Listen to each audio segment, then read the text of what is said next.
Hello students, welcome back to Ratan's Ayurveda. I am Ratan, welcoming you all to our Sanskrit one shot video lecture. तो इस lecture में हम लोग पूरा संस्कृत को कवर कर लेंगे क्योंकि बहुत सारे स्टूडेंट्स का वो क्वेरी वगैरह आ रहा था और डिमांड आ रहा था कि सर वन शॉट करवा दो, सारा एक एक लेक्चर में रिवाइज करवा दो। तो बहुत सारे यूनिवर्सिटीज के एग्जाम आने वाले हैं, यूपी में होने वाला है, एमपी में होने वाला है, तो वन शॉट में एक बार पूरा संस्कृत को रिवाइज कर लेते हैं। कम से कम टाइम में जितना भी इफेक्टिव हो जाएगा मैं करवा देता हूँ एक बार पूरा फुल रिवीजन। बाकी तो जिन लोगों ने अच्छे से पढ़ रखा है उन लोग का एक बार क्विक रिवीजन हो गया, और जिन लोगों ने नहीं पढ़ रखा है अभी भी, वो भी इतना तो पढ़ लेंगे जिससे आराम से पढ़ के पास हो सकते हैं। तो देखो संस्कृत का वन शॉट लेक्चर सबसे पहले स्टार्ट करते हैं माहेश्वर सूत्राणी से। तो माहेश्वर सूत्र में क्या है, सबसे पहले जो है महर्षि पाणिनि थे। तो महर्षि पाणिनि मुनि की तपस्या से प्रसन्न होकर नटराज शंकर थे। तो देखो ये शंकर जी है, नटराज मुद्रा में है। तो नटराज शंकर ने इनको 14 सूत्रों का उपदेश दिया था, और वो 14 सूत्र क्या थे? आ यू डी ए ओड आई औच है वरट लड यम अडनम जबय गढ़ दस जब गढ़ दस खपट चट चटतो कपय सस सर हल। तो ये 14 माहेश्वर सूत्र थे, और इनकी उत्पत्ति नटराज शंकर जी से मानी जाती है। तो क्वेश्चन ये आता है कि महर्षि कौन से महर्षि थे? तो महर्षि का नाम याद होना चाहिए, पाणिनि मुनि। तो ये एमसीक्यू वगैरह में आ जाता है। फिर देखो, फिर प्रत्याहार पे चल लेते हैं। तो प्रत्याहार प्रत्याहार क्या होता है? तो देखो अक प्रत्याहार, टोटल 42 प्रत्याहार बताए गए हैं, 42 प्रत्याहार। उसमें अड़ अक अक अच अट अम है। तो जैसे अक प्रत्याहार हो गया, तो अक प्रत्याहार में क्या क्या आ जाएगा? अ ई उ डी ली। तो जितना भी अ से लेकर क के बीच में जो भी वर्ड रहेंगे वो सारे अक प्रत्याहार में आ जाएंगे। इसी तरह जितने भी प्रत्याहार बनाए गए हैं, जैसे देखो ये फर्स्ट वर्ड हो गया और ये लास्ट वर्ड हो गया, तो अक प्रत्याहार बन गया, तो इसमें अ ई उ डी ली वर्ड आ जाएंगे। जैसे हो गया ए ट प्रत्याहार हो गया, तो इसमें ए औच है वर आ जाएगा।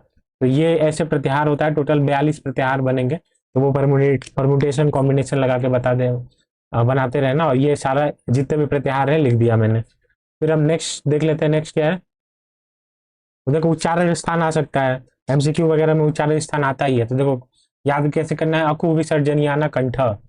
अकु विसर्जनियाना कंठ यानी कि क ख ग घ अंग अ आ और ह जो भी है इसका उच्चारण स्थान कंठ से होता है। ईचु यशानाम तालु च छ ज ज य स ई तालु से होता है। ऋतु रसानाम मूर्धा, तो ये सारे वर्ड जो है वो मूर्धा मूर्धा से क्रिएट होते हैं। लितु रसानाम दंता, तो तथ द न ल स ऋ, इनका जो उच्चारण स्थान है वो दंत है। अपु अपुदमानियानाम ओष्टो, यानी कि ओष्ठ से प फ व म उ का उच्चारण स्थान होता है। ए दय तो कंठ तालु, ए से कंठ तालु का होता है। ओ दय तो ओ दो तो कंठोष्ठम, ओ जो होता है वो कंठोष्ठ उच्चारण स्थान है। वकार से दंतोष्ठम, वह जो है दंतोष्ठ से होता है। ये वर्णानाम नासिका, यानी कि ये सारे जो है वो नासिका से होता है। फिर एक जिह्वा मूली आ जाता है और उपदमानियानाम आ जाता है। तो जिह्वा मूली में क्या हो गया कि क ख के पहले ऐसे हो जाता है, उपदमनियाना में पफ हो जाता है। तो देख लेना मेन तुम लोग कौन कौन सा देख लेना, कंठ तालु मूर्धा दंत और ओष्ठ, ये पांचों के पूछने के ज्यादा चांस रहते हैं। इसको ट्रिक से याद कर सकते हैं कि KTM DO। के से क्या हो गया कंठ, टी से तालु, एम से मूर्धा, डी से दंत, ओ से ओष्ठ। तो आपको विसर्जनियानाम कंठ, ईचु यशानाम तातु, ऋतु रसानाम मूर्धा, ऋतु रसानाम दंता, अपुद मानियानाम ओष्टो। तो इसको ऐसे याद कर लेना, बाकी ये भी देख लेना एक बार। ये है तो कंटालू, तो एमसीक्यू वगैरह में ये पूछा जा सकता है। अब देखो एक आता है अभ्यंतर प्रयत्तानी और एक आता है बाह्य प्रयत्तानी। तो वर्णोच्चार के पूर्व किया जाने वाला जो अभ्यंतर प्रयत्न है उसे अभ्यंतर प्रयत्न में लिया जाता है। इसमें क्या है, स्फीतम है, ईसत स्फीतम है, विवृतम है, ईसत द्विविवृतम है और समविवृतम है। तो स्फीतम में क्या होता है कि ज्यादा टच होता है, यानी कि टोटल अपना कौन सा, मतलब कितना स्पष्ट हम लोग बोलने से पहले जो भी अपना अभ्यंतर प्रयत्न लगाते हैं उसको स्फीतम के अंतर्गत रखते हैं। तो इसमें क्या होता है कि वाग इंद्रिय का भिन्न भिन्न कंठ आदि स्थानों पर स्पर्श होता है। तो अगर ज्यादा स्पर्श हो रहा है तो स्पृष्टम यानी कि स्पर्शा के अंतर्गत रहता है। इसमें 25 वर्ड आते हैं, ये सारे आते हैं। इस स्फीतम में कम टच होता है, और इसमें अंतस्थ वर्ड आते हैं 4, य व र ल। फिर विवृतम में मुख जो होता है वो पूरा खुलता है, 9 वर्ड आते हैं, ये सारे आते हैं। ईषद विवृतम में कम मुख खुलता है, उसमें यानी कि स स स स ह आते हैं। समवृतम में न के बराबर मुख खुलता है और हस्व, ये सारी चीजें आती हैं। ये अभ्यंतर प्रयत्न के बारे में है। फिर बाह्य प्रयत्न तालिका एक बार देख लेते हैं। तो इसमें क्या है, विवाद, समास, अघोष, संवाद, नाद, घोष, अल्प प्राण, महापाण, उदात, अनुदात और स्वरित आदि आते हैं। तो देखो विवाद, श्वास, अघोष में क्या हो गया, खर प्रत्याहार वगैरह आते हैं, ये सारी चीजें आती हैं। और इसमें क्या होता है, कर्कश व्यंजन आते हैं। फिर संवार, नाद, घोष घोष आदि में क्या क्या है, संवार में जो होता है वो मुख तो खुलता ही नहीं है। नाद में क्या होता है, विशेष प्रकार की अव्यक्त ध्वनि होती है। घोष में क्या होता है कि एक विशेष प्रकार का शब्द होता है। इसमें हर्ष प्रत्याहार और ये सारी चीजें आती हैं। इनका जो व्यंजन होता है वो मृदु व्यंजन आनी होती है। अल्प प्राण में क्या होता है कि प्राण वायु का कम उपयोग होता है। और इसमें क वर्ग आता है। तो क में देखो, क यानी कि फर्स्ट वर्ग जितने भी है ये सारी चीजें आती हैं। पहला यानी क वर्ग, तीसरा यानी कि ग वर्ग, और पांचवा यानी कि लास्ट वर्ग। ये सारी चीजें आती हैं इसमें अल्प प्राण में। फिर महाप्राण की बात करते हैं तो महाप्राण में प्राणवायु का अधिक उपयोग होता है। तो इसमें दूसरे और चौथे वर्ग की आती हैं, जैसे ख और ख के नीचे वाले सारे ख, छ, ठ, थ, थ, फ। और चौथा चौथा सीरीज यानी कि घ, झ, ढ, ध, भ, ये सारी चीजें आती हैं। फिर उदात, अनुदात, स्वरित की बात है। तो उदात में गले के ऊपरी भाग का प्रयोग होता है। अनुदात में अधोभाग से स्वर का उच्चारण किया जाता है। और स्वरित में मध्य भाग से जो है स्वर का उच्चारण किया जाता है। तो यह बाह्य प्रयत्न तालिका थी। अब देखो उपसर्ग के बारे में आ जाते हैं। उपसर्ग, उसके पहले देखो संज्ञा आ जाती है। तो संज्ञा में थोड़ा बहुत देख लेना अपने मन से कि संयोग हो गया, संहिता हो गया, हलोंतरा संयोग, अपर सन्निकर्ष संहिता होती है। फिर हर्ष दीर्घ प्लुत आते हैं उसमें। तो हर्ष दीर्घ प्लुत में ही क्या होता है, एक एक के तीन तीन होते हैं, उदात, अनुदात, स्वरित। और इनके भी दो दो होते हैं, अनुनासिक और अननुनासिक। एक बार और बता देता हूँ, हर्ष दीर्घ प्लुत होते हैं, तीन हो गए। और हर्स्व के भी तीन होते हैं, उदात, अनुदात, स्वरित। दीर्घ के भी तीन, उदात, अनुदात, स्वरित। प्लुत के भी तीन, उदात, अनुदात, स्वरित। और इनके भी दो दो होते हैं, उदात के अनुनासिक और अननुनासिक, अनुदात के अनुनासिक एवं अननुनासिक। तो इस तरह करते करते टोटल 18 मात्रा ये हो जाता है। तो ये सारी चीजें देख लेना। फिर पदम हो गया, धातु के बारे में हो गया, उपसर्ग, गुण वृद्धि क्या होती है, लोप क्या होता है कि जैसे लास्ट वर्ड का लोप हो जाता है, ये सारी चीजें आती हैं इसमें। तो ये संज्ञा वाले पार्ट में था। फिर उसके बाद से उपसर्ग पे आ जाते हैं। तो उपसर्ग में क्या है, तुम्हारा जितने भी उपसर्ग है इसको याद करने की ट्रिक है। देखो एक बार बोल देता हूँ, सुन लो, लिख लेना। प्र परापरि प्रति, प्र परापरि प्रति, अधि अभि अति अपि, दूर दुस निर निस वि सम आनी, अनु अ सु उत उप अप। तो ये सारी जितने भी उपसर्ग थे वो मैंने बता दिए। अब देखो एक बार इसमें थोड़ा अलग सीक्वेंस लिखा हुआ है, लेकिन याद करने का सीक्वेंस ये रहना चाहिए। प्र परापरि प्रति, अधि अभि अपि अति, दूर दुस निर निस वि सम आनी, अनु अवसु उत उप अप। तो ऐसे करके याद कर लेना। और देखो इसमें क्या है कि उपसर्ग जो होता है पहले लगता है, तो प्र का प्रकर्ष हो गया, उनके अर्थ जो है इसका दिया गया है। प्र का प्रकर्ष अर्थ होता है, परा का विरोध होता है, अप का विपरीत के तुलना में लिया जाता है, सम का समीप वगैरह से लिया जाता है, अनु का पीछे, समान, अनुसार। ये सारे जितने भी हैं उपसर्ग हैं उनके अर्थ दिए हुए हैं। तो एक बार स्क्रीनशॉट ले सकते हो चाहो तो। चलो ये हो गया 13 तक। ये बाकी के जो बच्चे हैं इनका स्क्रीनशॉट ले सकते हो। तो ये जितना भी है इनके अर्थ दिए गए हैं 22 उपसर्गों के। अब सेंटेंस कैसे बनाना है, तो एक बार सेंटेंस बनाने का देख लो ट्रिक। तो जो भी मेन मेन है, थोड़ा थोड़ा जो भी उपसर्ग है उनके सेंटेंस बनाने का ट्रिक मैं बता दे रहा। देखो प्र है, ये इधर वाली जो है ये धातुएं हैं, ये सारी धातुएं हैं, और ये सारे इधर के उपसर्ग हैं।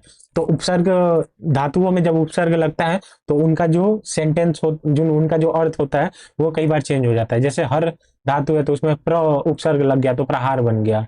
और वाक्य प्रयोग देख लो एक बार, रंजक लडुगेन प्रहरती। फिर वाक्य प्रयोग तो तुम लोग देख लेना, बाकी मैं बता दे रहा। देखो उत में पद जुड़ा तो उत्पत्ति हो गया, उत्पत्ति हो गया। फिर गम धातु में आ उपसर्ग जुड़ा तो आगच्छति हो गया। गम धातु में निर उपसर्ग जुड़ा तो निर्गच्छति हो गया। गम में अनु उपसर्ग जुड़ा तो अनुगच्छति हो गया। गम में अ उपसर्ग जुड़ा तो अवगच्छति, प्रति उपसर्ग जुड़ा तो प्रतिगच्छति, उप उपसर्ग जुड़ा तो उपगच्छति। फिर भू की बात कर लेते हैं। भू धातु में उत जुड़ा तो उद्भवती, अनु जुड़ा तो अनुभवती। फिर क्री की बात कर लेते हैं। क्री धातु में उप जुड़ा तो उपकरोति, अनु जुड़ा तो अनुकरोति। और लास्ट है क्या है,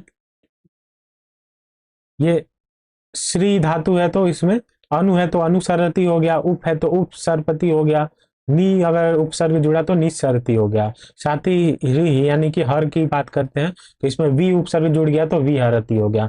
तो देखो ऐसे मेन मेन अगर तुम लोग का ऐसे क्वेश्चन आ सकता है वन मार्क्स में भी आ सकता है, 5 नंबर में भी आ सकता है, या कोई सेंटेंस दे देगा, बोलेगा कि कौन सा उपसर्ग है ये पहचानना रहेगा, या उपसर्ग दे देगा उससे तुम लोग को वाक्य बनाना रहेगा। तो इस लेवल पे तैयार रखो। तो ये सारे एग्जाम्पल्स थे, मैंने एक्सप्लेन कर दिए।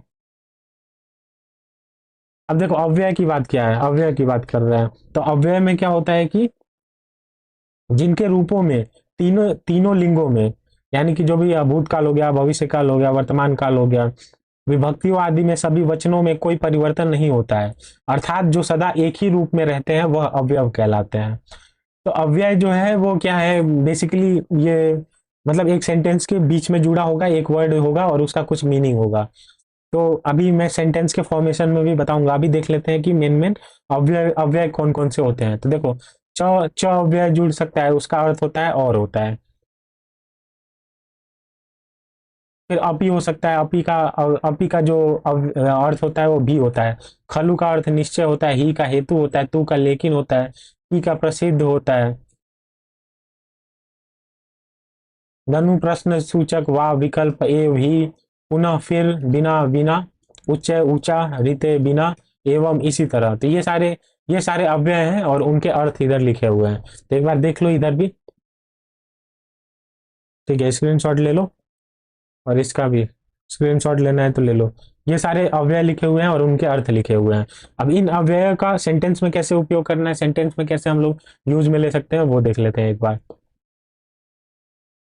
तो देखो, सेंटेंस देखो यहाँ पे लिखा हुआ है छ अव्यय है। तो छ अव्यय का अर्थ क्या होता है, और होता है। तो और को इसको उपयोग में कैसे लिया जा सकता है।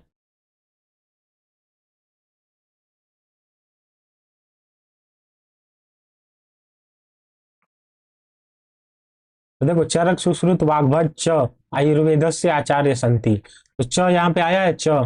तो च मतलब कि क्या हो गया, और के अर्थ में चरक सुश्रुत और वाग्भट। और यहाँ पे च का मतलब है और से, ये नेक्स्ट लाइन को जोड़ रहा है। जैसे राम च श्याम च गच्छति। तो ये छ के अर्थ में हो गया। उसी तरह अपी अव्यय लिया है।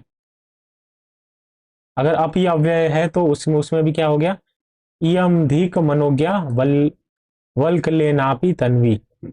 तो इसमें क्या हो गया, अपी अव्यय जुड़ गया। तो अपी जुड़ने से क्या हो गया, इसका अर्थ भी के अर्थ में हो गया। फिर अहम अपी विद्यालय गच्छामि, अपि रामः अयोध्यापति अस्ति।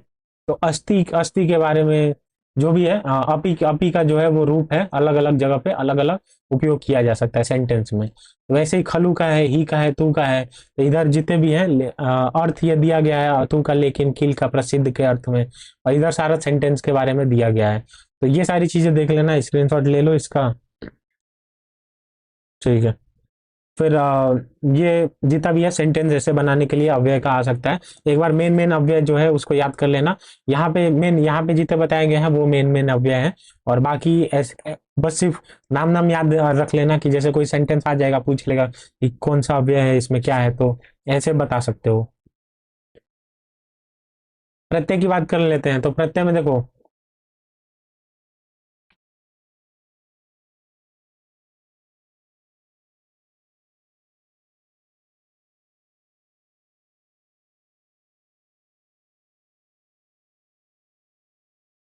हम्म,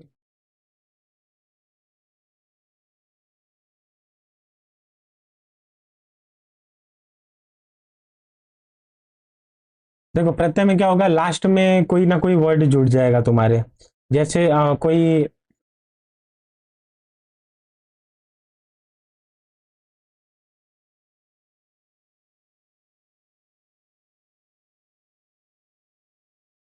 जैसे देखो एक धातु होगा तुम्हारा, और धातु में कोई एक प्रत्यय जुड़ेगा। तो उस प्रत्यय यानी कि बाद में जुड़ेगा, और उस बाद में जुड़ने से उसका जो है अर्थ वगैरह परिवर्तित हो जाएगा।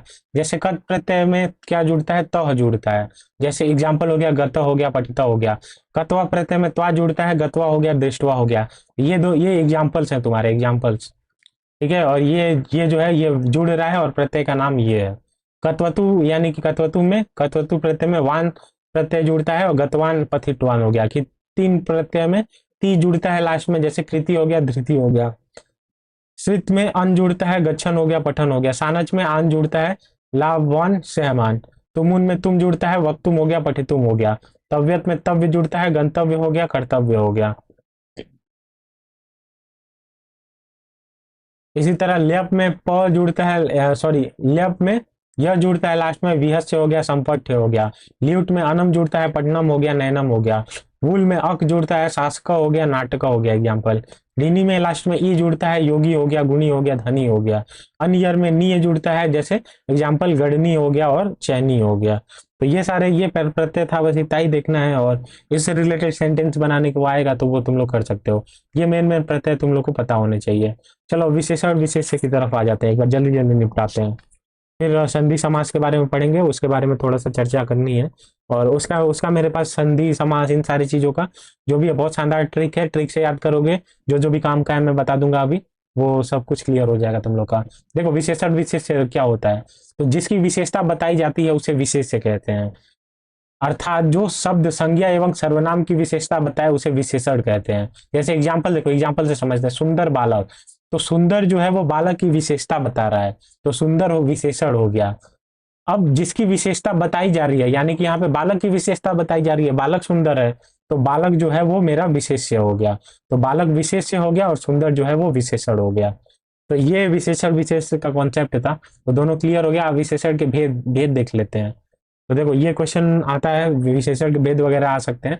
तो देखो गुणवाचक, संख्यावाचक, परिमाणवाचक, सार्वजनिक एवं तुलनाबोधक, ये 5 प्रकार के विशेषण के भेद होते हैं। तो एक बार क्विक देख लेते हैं कि इनके बारे में कि क्या क्या होता है। तो गुणवाचक में क्या होता है कि विशेषण, जिस विशेषण से गुण अर्थात संज्ञा या सर्वनाम के गुणों का पता चले, जैसे रंग हो गया, आकार हो गया, अवस्था हो गया, स्वभाव हो गया, दशा हो गया, इनका जो बोध होता है उसे गुणवाचक विशेषण कहते हैं। एग्जाम्पल में क्या है, चतुर बालक, चतुर बालक यानी कि बालक जो है वो चतुर है, बालक के गुण का पता चल रहा है कि बालक कैसा है, चतुर गुण का है, तो ये गुणवाचक विशेषण के अंतर्गत आ जाएगा चतुर।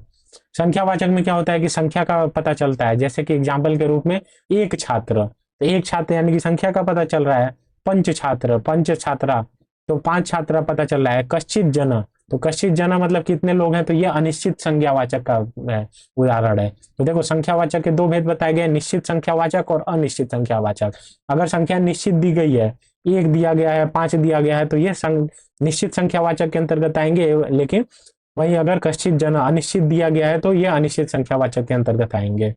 फिर क्या है, परिमाणवाचक, परिमाणवाचक में क्या हो गया कि नाप तौल का बोध कराया जाएगा, जैसे अल्पम ज्वलम, तो जल कितना है, अल्प है, कम मात्रा में है, तो ये परिमाण का बोध करा रहा है, नाप तौल का बोध करा रहा है, इसलिए इसको परिमाणवाचक विशेषण के अंतर्गत रखते हैं।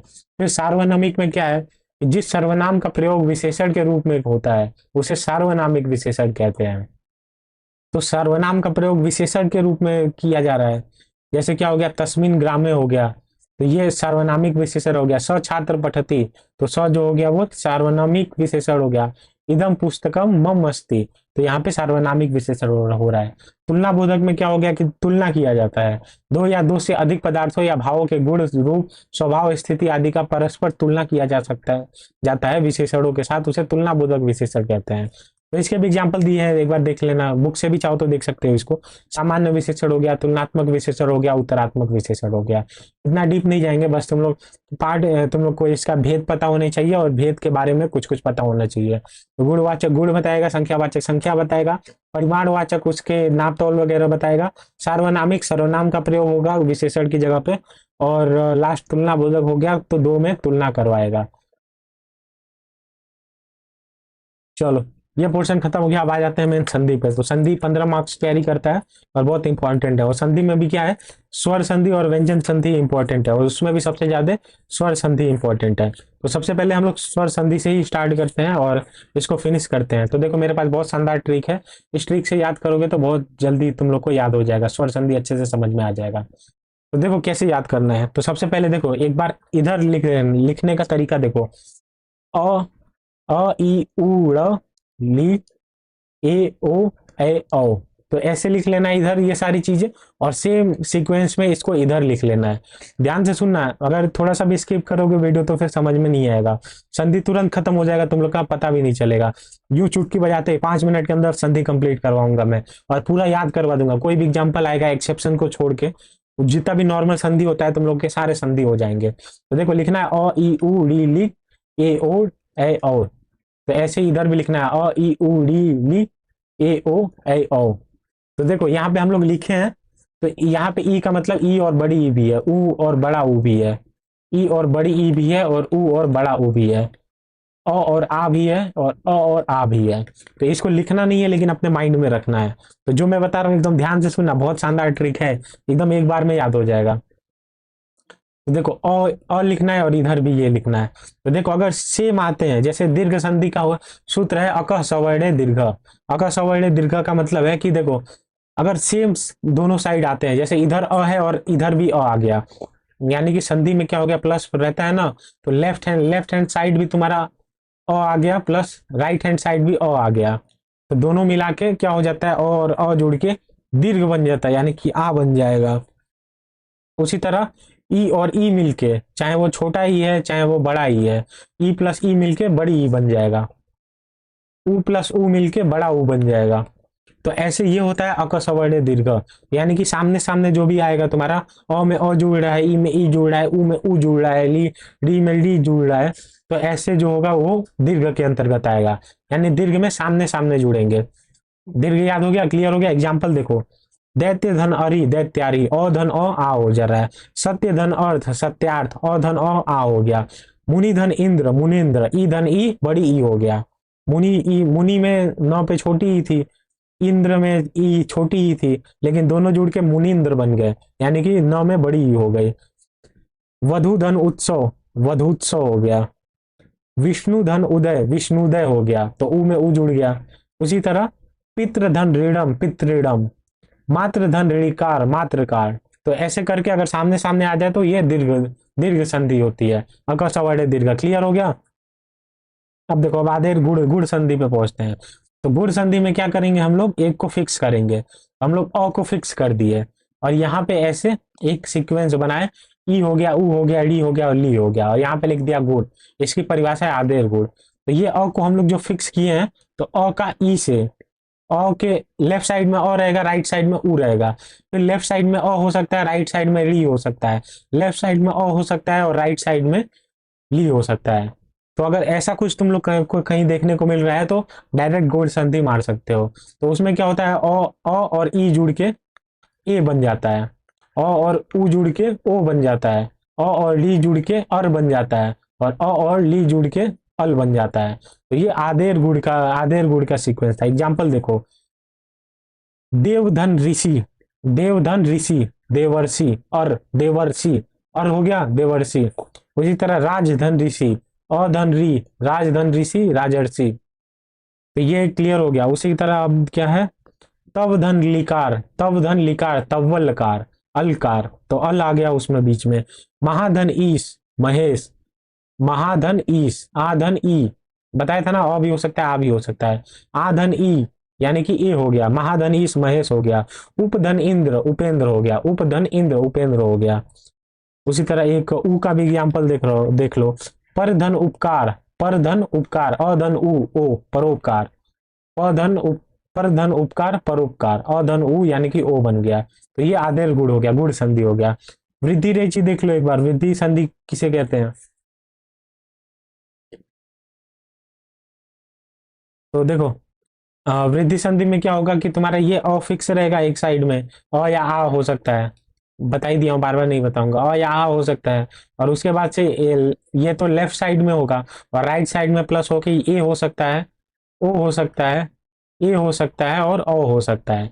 ये चारों चीजें देखने को मिल सकती है, ए ओ आई ओ। तो फिर एग्जाम्पल के ये वृद्धि रेचि हो जाएगा। वृद्धि रेचि इसका वो है, सूत्र है। एग्जाम्पल के रूप में देख लो, एक धन एक, एक धन एक, अधन ए एक एक, एक धन एक यानी कि क यानी कि अधन ए हो गया। तो देखो अगर इधर राइट हैंड साइड में ए है या बड़ा ए है, तो ए हो जाएगा, ए और ए हो जाएगा। ओ धन ओ और ओ है तो दोनों, अगर राइट हैंड साइड में ओ है और ओ है तो वो ओ हो जाएगा। तो एग्जाम्पल के रूप में, अत्र धन एक अत्र एक, अधन ए यानी कि ए हो गया। फिर उसी तरह ये जो भी है वृद्धि रेखी का एग्जाम्पल बुक से भी एक बार देख लेना। फिर है दीर्घ हो गया, गुण हो गया, वृद्धि हो गया। फिर है यड़। यड़ संधि में क्या होगा कि ई जो लेफ्ट हैंड साइड में ई होगा और ऊ होगा, ली होगा और ली होगा, यानी कि ई ऊ री ली, ये लेफ्ट हैंड साइड में होंगे और राइट हैंड साइड में कुछ भी हो सकता है। तो अगर लेफ्ट हैंड साइड में ई ऊ री और ली देखने को मिल रहा है तो यड़ संधि हो सकता है, और उसका सूत्र है इको यड़ची। उसमें क्या होता है, ई जो होता है य में चेंज हो जाता है, ऊ जो होता है व में चेंज हो जाता है, री र में चेंज हो जाता है, ली जो होता है वो ल में चेंज हो जाता है। तो ये पहचानने का सबसे बढ़िया तरीका है, लेफ्ट साइड में ई ऊ इन चारों में से कोई ना कोई एक होगा, और राइट हैंड साइड में कुछ भी हो सकता है। एग्जाम्पल देखो, प्रतिधन उपकार, प्रत्युपकार, प्रति ई हो गया लेफ्ट हैंड साइड में, प्रतिधन उपकार राइट हैंड साइड में ऊ है, तो ई जो होगा वो य में चेंज हो जाएगा, प्रत्युपकार ई की जगह य आ गया। उसी तरह ऊ वाला देख लेते हैं, तो ऊ में भानुधन ओ, भानुधन ओ भानुओ, ऊ धन ओ भानवो, ऊ की जगह वो आ गया। तो एग्जाम्पल्स तुम लोग एक बार बुक में भी देख लेना, बहुत सारे एग्जाम्पल्स दिए होंगे। फिर अयादी संधि में क्या होगा, लेफ्ट हैंड साइड में तुम्हारा इन चारों में से कोई ना कोई होगा, या तो ए होगा या तो ओ होगा या तो ए होगा या तो अ होगा, और उसमें जो ए है वो ए में चेंज होगा, ओ है औ में चेंज होगा, ए जो है आय में चेंज होगा, और औ जो है आओ में चेंज होगा। ये जो अगर चारों है तो ये अयादी संधि होगा, उसका सूत्र है एचो अय वायाव, अयादी। तो बस इतना ही स्वर संधि था, तुम लोग का कवर हो गया। और उसमें दो और संधि आते हैं, तो पर रूप हो गया और पूर्व रूप हो गया। तो पर रूप में क्या होगा, लेफ्ट हैंड साइड में प्र उप अप आओ, तो ये सारी चीजें रहेंगी लेफ्ट हैंड साइड में, प्लस राइट हैंड साइड में ए और ओ में से कोई होगा, और ये दोनों मिल जाएंगे और मिल के संधि का निर्माण करेंगे। फिर पूर्व रूप संधि में क्या होता है, लेफ्ट हैंड साइड में ए और ओ में से कोई एक होगा, और राइट हैंड साइड में हस व अ होगा, और उसमें अवग्रह का चिन्ह आ जाता है, तो ये पूर्व रूप संधि हो गया। स्वर संधि कवर हो गया तुम लोग का। व्यंजन संधि अब एक बार देख लो। तो व्यंजन संधि से सबसे पहले एक बार चार्ट बता दे रहा हूँ कि कैसे क्या होता है। तो देखो, क अगर लाइन वन बोलूंगा मैं, तो लाइन वन मतलब हो गया कि ये सारे क से लेकर प तक ये जितने भी लाइन है, ये जितने भी चीजें हैं, ये फर्स्ट के अंतर्गत आती हैं। अगर मैंने कहीं दो लिखा है तो ख से लेकर फ तक ये सारी चीजें हैं। अगर मैंने तीन लिखा हुआ है तो ग से लेकर ब तक आती है, और अगर चार लिखा हुआ है तो घ से लेकर भ तक, अगर पांच लिखा हुआ है तो ये सारी चीजें उसके अंतर्गत आ रही हैं। तो इतना तुम लोग का पहले क्लियर होना चाहिए। तो फिर और क वर्ग मतलब ये सारी चीजें, च वर्ग मतलब ये सारी चीजें, ट वर्ग मतलब ये सारी चीजें, और त वर्ग मतलब ये सारी, प वर्ग मतलब प फ प प म। तो ये तुम लोग का क्लियर होना चाहिए। अब व्यंजन संधि एक बार देख लो जल्दी से। देखो, व्यंजन संधि कवर करवा देता हूं मैं। सबसे पहले स्तुत्व संधि है। स्तुत्व संधि का सूत्र है स्तो स्टूना स्टू। उसमें क्या होता है कि लेफ्ट हैंड साइड में स या त वर्ग रहेगा, राइट हैंड साइड में स या छ वर्ग रहेगा। तो उसमें क्या होता है, जो त वर्ग होता है वो च वर्ग में चेंज हो जाता है, और जो स होता है वो स में चेंज हो जाता है। एग्जाम्पल के रूप में देखेंगे, सत धन चित, लेफ्ट हैंड साइड में त है, राइट हैंड साइड में च है, तो त की जगह च हो जाता है, तो सचित हो जाएगा। मत धन जति मज्जति हो जाएगा। तो ऐसे ऐसे हो गया। रामस धन सेते, रामस धन सेते, तो रामस सेते, सौ जो हो गया वो सौ में चेंज हो जाएगा। स्टू टू संधि देख लो तुरंत, स्टूना स्टू, स्टूना स्टू इसका सूत्र है, और इसमें लेफ्ट हैंड साइड में जो रहेगा सौ और त वर्ग रहेगा, राइट हैंड साइड में सौ एंड त वर्ग रहेगा। तो जो भी है सौ जो होगा वो सौ में चेंज हो जाएगा, त वर्ग जो है वो ट में चेंज हो जाएगा। जैसे पेश धन टा, पेश धन टा, तो ये सौ जो है वो पेस्टा, ये सौ में चेंज हो जाएगा।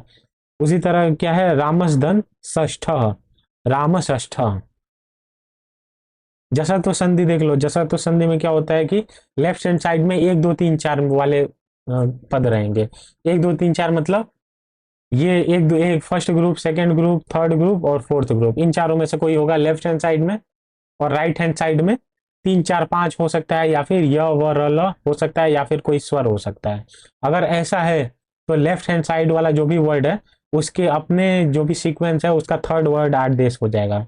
जैसे एग्जांपल देखो, जगत धन भ्य, तो जो है वो तो फर्स्ट है, फर्स्ट लेटर है, फर्स्ट लेटर के अंतर्गत आता है। भ्य, प फ ब भ, प फ ब भ, प फ ब भ, चौथा वर्ड है। तो चौथा वर्ड भ है, तो एक प्लस चार हो गया, ठीक है। तो इसमें जो है तो जो है, यानी कि जो तो फर्स्ट वर्ड था उसका तीसरा वर्ड आदेश हो जाएगा, यानी कि तो थ द, त थ द, यानी कि त की जगह द आ जाएगा, तो जगदभ्य हो गया। तो ऐसे एग्जाम्पल्स के रूप में याद करने हैं। जैसा तो संधि में याद करो, लेफ्ट हैंड साइड में एक दो तीन चार में से कोई होगा, राइट हैंड साइड में तीन चार पांच, य व र ल हो सकता है, स्वर हो सकता है। तो उसमें भी क्या होता है कि इसका जो है लेफ्ट हैंड साइड में जो भी है उसका थर्ड वर्ड आदेश हो जाता है सेम वर्ग का। चतुर संधि में क्या हो गया कि लेफ्ट हैंड साइड में एक दो तीन चार में से कोई रहेगा, लेकिन राइट हैंड साइड में एक दो या फिर स हो सकता है। इसमें क्या था, लेफ्ट हैंड साइड में एक दो तीन चार था, लेकिन राइट हैंड साइड में तीन चार पांच था। लेकिन इसमें लेफ्ट हैंड साइड में एक दो तीन चार तो है, लेकिन राइट हैंड साइड में एक और दो वाले ग्रुप वाले हैं, साथ ही साथ स है। तो इसमें वन टू थ्री फोर जो है, इनका जो है वो फर्स्ट वर्ड आदेश हो जाएगा। जैसे एग्जाम्पल के रूप में देखो, सत धन पुत्र, तो वन एक नंबर का है, प प भी एक नंबर का है, तो इसका जो एक नंबर है, एक नंबर का जो भी रहेगा इधर लेफ्ट हैंड साइड में, उसका फर्स्ट वर्ड आदेश हो जाएगा। तो त का त बना ही रहेगा, सत सत धन पुत्र सतपुत्र, ये चतुर संधि हो गया। अनुनासिक संधि में क्या होगा, लेफ्ट हैंड साइड में एक दो तीन चार ग्रुप वाले रहेंगे, राइट हैंड साइड में पांच पांच पांच नंबर वाले ग्रुप पे रहेगा, यानी कि अंग ये सब वाले ग्रुप वाले रहेंगे।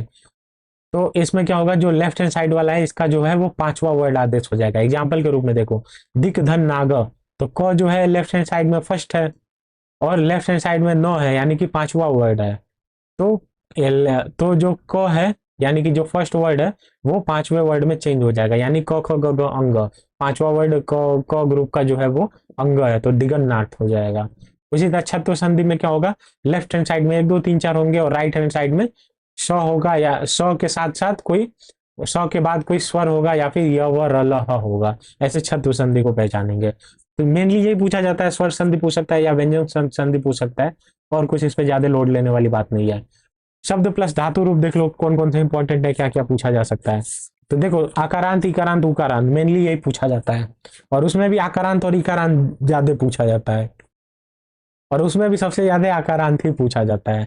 तो देखो, अगर तुम लोग को कुछ भी नहीं याद हुआ है, कल ही पेपर है क्या पता, तो अगर कुछ भी पूछे तो उससे मिलता जुलता कुछ भी लिख के आ जाना। भले ही तुम्हें नहीं आ रहा है इकारांत, लेकिन पेपर छोड़ के नहीं आना। आकारांत से ही मिलता जुलता थोड़ा बहुत यही होता है, पुल्लिंग स्त्रीलिंग और नपुंसक लिंग जो भी होता है वो थोड़ा बहुत मिलते जुलते ही रहते हैं। तो ऐसे करके तुम लोग बना बना के भी लिख सकते हो थोड़ा बहुत, और एक बार देख लो कि कैसे कैसे क्या क्या बता दे रहा हूँ मैं। तो देखो, शब्द रूप हो गया कैसे करना है, तो आक्रांत का देख लो। राम के रूप देख लेना, राम रामो राम रामम रामो राम, रामे रामाभ्याम रामाय रामाय रामाभ्याम रामेभ्य, रामात रामाभ्याम रामेभ्य, रामस्य रामयो रामा राम, रामे रामयो रामेशु, फिर उसके बाद से हे राम वगैरह आ जाता है। तो ये आक्रांत याद होना चाहिए, राम का सीक्वेंस याद होना चाहिए। तो राम का याद होगा तो जितने भी आक्रांत है थोड़ा बहुत बना बना के लिख सकते हो तुम, कुछ भी पूछे। अब उसका स्त्रीलिंग में देख लो, स्त्रीलिंग में कैसे क्या है। तो स्त्रीलिंग की ट्रिक है, क्या है लास्ट में, आ आम या ये आया आया आया, आ आम या ये आया आया आया। और फिर है सेकंड हो गया द्विवचन में, क्या हो गया, ए आभ्याम आभ्याम आभ्याम अयो अयो। फिर लास्ट में है आ अभी आभ्य आभ्य आना आंसू। तो ये स्त्रीलिंग के रूप में हो गया। फिर नपुंसक लोग नपुंसक लिंग में जाएंगे, तो उसमें देखो क्या है। तो देखो, म ए आनी, म ए आनी, फिर म ए आनी, फिर जितना भी ये पुलिंग वाला जितना भी सीक्वेंस है जो हम लोगों ने याद किया है वही इसको यहाँ पे छाप देना है। तो ये पुलिंग, ये पुलिंग हो गया, ये स्त्रीलिंग हो गया, और ये नपुंसक लिंग का ग्रुप हो गया। तो ये आक्रांत तुम लोग को याद होना ही चाहिए। फिर इकारांत में भी देख लो, इकारांत में पुलिंग का एक बार देख लो क्या क्या है। तो ई इन ईना, ए ओ, ई इब्याम इब्याम इब्याम, यो य इन इवी इब्यम इब्यम, इनाम इशू। तो एक बार बुक से भी देख लेना इकारांत वगैरह का, और इसको याद करने का प्रयास करना कि कैसे याद। देखो, इसको याद ही करना पड़ेगा, चाहे ट्रिक बना के याद करो, चाहे बोल बोल के रट के याद करो, ऐसे तुरंत नहीं हो पाएगा। लेकिन जो भी मेन मेन थे मैंने बता दिए। और उसके साथ साथ ये पूछ लेता है कि प्रथम मध्यम उत्तम, तो उसमें क्या है, अहम आवाम व्यम त्वम यूयाम यूयम स तौते। ये प्रथम पुरुष हो गया, ये मध्यम पुरुष हो गया, और ये उत्तम पुरुष हो गया। ये सारे एक वचन हो गए, ये द्विवचन हो गया, और ये बहुवचन हो गया। तो याद कैसे करना है, अहम आवाम व्यम त्वम यूयाम यूयम स तौते। ये प्रथम पुरुष, मध्यम पुरुष, उत्तम पुरुष, तो ऐसे याद कर लेना इसको। फिर देखो, लकार वाली बात आ गई, तो लकार को भी याद ही करना पड़ेगा। उसके ट्रिक मैं बता देता हूँ। देखो, चार मेन लकार है, इन चारों में से ही क्वेश्चन पूछ पूछ सकता है। तो देखो लंग लकार, लट लकार, लोट लकार, विधिलिंग लकार। तो लंग लकार का देखो ट्रिक क्या है, त ताम अन, अह तम त, अम आव आम। लट लकार का जो ट्रिक है वो क्या है, ती त अंति सी थ थ आमी आव आम। और लिट लकार यानी कि जो भी फ्यूचर लिंग हो, फ्यूचर टेंस हो जाता है तो उसमें इस से जुड़ जाता है आगे। तो इष्यति, इष्यत, इष्यन्ति, इष्यसि, इष्यथ, इष्यथ। तो ये ऐसे मतलब जुड़ जाता है, इश्याम, इश्याव, इश्याम, ऐसे जुड़ जाता है लिट लकार में। फिर लोट लकार के ट्रिक है, तू ताम अंतु अतम त आनी आव आम। विधिलिंग लकार की ट्रिक है, एत एताम एयु, ए एतम एत, एयम एव अम, एम। तो ये ट्रिक थी, इसको ट्रिक से ही याद करना पड़ेगा। देखो मेरा भी एग्जाम था फर्स्ट ईयर का, तो मैं भी ऐसे ही ट्रिक बना बना के याद करके गया था। ये ऐसे ही ट्रिक बना के मैंने भी याद किया था। तो तुम लोग को भी यही ट्रिक फॉलो कर सकते हो, एक बार बुक में देख लो, तुरंत रिवाइज कर लो, और मतलब बुक से मिला लो ये सारी ट्रिक कैसे कैसे बैठाना है। जैसे लिट लिट लकार में क्या हो जाता है कि लट लकार का ही सेम रहता है, लेकिन इससे जुड़ जाता है, इष्यति, इष्यत, इष्यन्ति, तो ऐसे हो जाता है। तो एक बार एग्जाम्पल देख लेना तो तुम लोग का क्लियर हो जाएगा। बाकी ट्रिक थी मैंने, जो मेरी ट्रिक थी वो मैंने तुम लोग को दे दी। देखो एग्जाम्पल के साथ देख लो, यहाँ बहुत अच्छे से बताया हुआ है इसमें। लट लकार देख लो क्या है, प्रथम पुरुष, मध्यम पुरुष, उत्तम पुरुष। जैसे ती त अंति सी थ थ आमी आव आम बताया था मैंने। तो देखो पठ धातु में कैसे हो गया, पठती, पठत, पठंती। तो ती त अंति सी थ थ आमी आव आम। तो देखो कैसे ट्रिक से बना, प्रथम पुरुष, मध्यम पुरुष, उत्तम पुरुष। तो ये जितने भी है एक वचन हो गया, ये द्विवचन हो गया, और ये बहुवचन हो गया। तो ऐसे जितने भी शब्द रूप वगैरह हैं वो याद करने हैं, धातु रूप है याद करने हैं। लोट लकार देख लो कैसे बनता है, तो तू ताम अंतु ऐसे बताया था मैंने। तो पठतु, पठताम, पठंतु, पठ पठताम, पठत। तो ऐसे एग्जाम्पल देख लेना। लंग लकार का एग्जाम्पल देख लो, अपठत, अपठताम, अपठन, अपठ, अपठतम, अपठत। तो देखो इसका हिंदी भी दिया है, तूने पढ़ा, तुम दोनों ने पढ़ा, द्विवचन में हो गया। तुम सबने पढ़ा, बहुवचन में हो गया। तो कैसे बनाया जा रहा है, एक बार इस चार्ट को देख लो एक बार और क्लियर कर लो। फिर विधिलिंग लकार, विधिलिंग लकार में चाहिए अर्थ में लिया जाता है। जैसे पठेत हो गया, पठताम हो गया, पठेयु हो गया, पठे पठेतम, पठेत पठेयम, पठेय पठेम। तो एग्जाम्पल मैंने बताया था, ट्रिक भी बता दिया कि कैसे याद करना है। चलो अब तुरंत कारक पे आ जाते हैं, कारक को भी निपटाते हैं, खटाक दे तुरंत। ये वन शॉट लेक्चर बहुत इफेक्टिव होने वाला है, सब तुम लोग का खत्म हो जाएगा। क्विक रिवीजन हो गया ऐसे संस्कृत का। तो देखो कारक कितने बताए गए हैं, कारक की संख्या जो है वो छह कही गई है। एवं संबंध को कारक नहीं माना जाता है। कारक का ही दूसरा नाम विभक्ति है। कारक व विभक्ति निम्नलिखित है। तो देखो जो कारक या जो हम लोग विभक्तियां पढ़ते हैं कि प्रथम विभक्ति, द्वितीय विभक्ति, तृतीय विभक्ति, तो इनको कारक से ही रिलेट किया जाता है। ठीक है, अब कैसे रिलेट किया जाता है एक बार देख लो। तो देखो ये जो विभक्ति दी गई है इधर, प्रथमा, द्वितीय, तृतीया, चतुर्थी, तो इसको ऐसे ही रिलेट किया जाता है, कर्ता, कर्म, करर, संप्रदान। तो एक सीक्वेंस में याद करना है तुम लोग को। कर्ता ने कर्म को करर से के द्वारा संप्रदान के लिए अपदान से अलग होने पर संबंध, का के अधिकरण में पर संबोधन हे वो अरे। ऐसे तुम लोग को भी याद होना चाहिए। और कर्ता यानी कि प्रथम विभक्ति, कर्म द्वितीय विभक्ति, करर तृतीय विभक्ति। एक अभी मैं चार्ट दिखाऊंगा तो उससे तुम लोग रिलेट कर पाओगे कि कैसे क्या करना है। तो ये जितने भी थे, कर्ता ने कर्म को करर से के द्वारा, सारी ये कारक दिए गए हैं तुम लोग को, ये सारी चीजें याद होनी चाहिए विभक्ति के साथ। तो देखो ये चार्ट देखो, प्रथमा हो गया, कर्ता हो गया, कर्ता ने कर्म को करर से के द्वारा बताया था ना, तो कर्ता जो है फर्स्ट नंबर पे आता है, तो इसकी विभक्ति प्रथमा हो जाएगी। तो उसमें देवा असमान रक्षति, जैसे राम के भेद पढ़े थे हम लोग, तो राम में क्या था, सबसे पहले प्रथमा में एक वचन में राम था ना, तो वैसे ही देव का भी भेद, देव का भी चलता है जैसे राम का चलता है। तो वहां पे राम था, यहाँ पे देवा हो गया। देवा की जगह राम असमान रक्षति भी लिख सकते हैं, एक वचन। तो राम रामु रामा रामम, द्विवचन में रामम आ जाता है, तो यहाँ पे देवम आ गया है। तो अहम रामम नमामि। उसी तरह तृतीया हो गया, तृतीया में करण आ जाता है, और क्या है, राम रामू रामा रामम रामू रामान रामेण रामाभ्याम रामे। तो वहां पे रामेण आ जाता है, यहाँ पे देवेन आ जाएगा। तो राक्षसा, राक्षसा देवेन ताड़िता। तो यहाँ पे अगर राम का रूप चलेगा तो रामेण आ जाएगा। तो ये तृतीया विभक्ति हो गई। चतुर्थी में संप्रदान आ जाता है, तो संप्रदान में रामेण रामाभ्याम रामे रामाय, रामाय रामाय की जगह यहाँ पे देवाय आ गया। अहम देवाय दुग्धम आनयामी। तो ये संप्रदान हो गया चतुर्थी। पंचमी में अपदान आ जाता है, तो पंचमी में क्या हो जाता है, दो दो दो चार एक पांच, रामात, रामात आ जाता है तो रामात की जगह देवात आ गया। षष्ठी में संबंध हो जाता है, रामस्य की जगह देवस्य आ गया यहाँ पे। वही सप्तमी देख लो, सप्तमी में क्या है, अधिकरण हो गया, अधिकरण में पर के संबंध में आता है, तो उसमें देवे हो गया, रामे की जगह देवे हो गया यहाँ पे। संबोधन में मतलब बोल के बुलाया जाता है, तो संबोधन में हे देव हो गया, हे देव रक्षमाम, हे देवता हमारी रक्षा करो। ये सारी चीजें एग्जाम्पल के फॉर्मेशन में बता दिया। अब देखो, अब खड़ाक दे समास देख लेते हैं कि समास क्या होता है। तो देखो क्विक रिवीजन कर रहे हैं, तो क्विक रिवीजन का यही फायदा है तुरंत कि बहुत जल्दी हम लोग 1 घंटे से कम में हम लोग पूरी संस्कृत को समराइज कर सकते हैं। तो देखो समास, देखो समास में मेनली तुम लोग को 4 समास पढ़ने हैं, इसी में से मोस्टली क्वेश्चन बनता है। तो देखो पहला है अव्ययी भाव समास। तो अव्ययी भाव समास में पूर्व पद प्रधान होता है। एग्जाम्पल से हम लोग एग्जाम्पल से पढ़ेंगे, जैसे प्रतिदिन हो गया, उप कृष्णम हो गया। तो प्रतिदिन में देखो क्या हो गया कि एक पूर्व पद प्रधान है, यानी कि जो इसमें कुछ अव्यय जुड़ा हुआ है और उससे इनका जो अर्थ है वो चेंज हो रहा है। तो प्रतिदिन, तो प्रति जो हो गया एक अव्यय हो गया। तो कौन कौन से अव्यय जुड़ सकते हैं, अधि हो सकता है, उप हो सकता है, सु हो सकता है, दूर हो सकता है, नीर हो सकता है, अति, इति, अनु, प्रति, यथा, स, ऐसे तमाम अव्यय हैं। अव्यय का लिस्ट मैंने बताया था। तो ये सारे जितने अव्यय हैं, इसमें अव्ययी भाव समास में अव्यय जुड़ता है और पूर्व पद प्रधान रहता है। तो देखो नेक्स्ट है तत्पुरुष समास। तत्पुरुष समास में उत्तर पद प्रधान रहता है। तो तत्पुरुष समास में उत्तर पद प्रधान कैसे रहता है, जैसे नेत्र सुखद हो गया, विद्या और विद्यालय हो गया, विद्याधन आलय, विद्या का आलय जो है वो विद्यालय हो जाता है, तो इसके अंदर तत्पुरुष समास हो जाता है।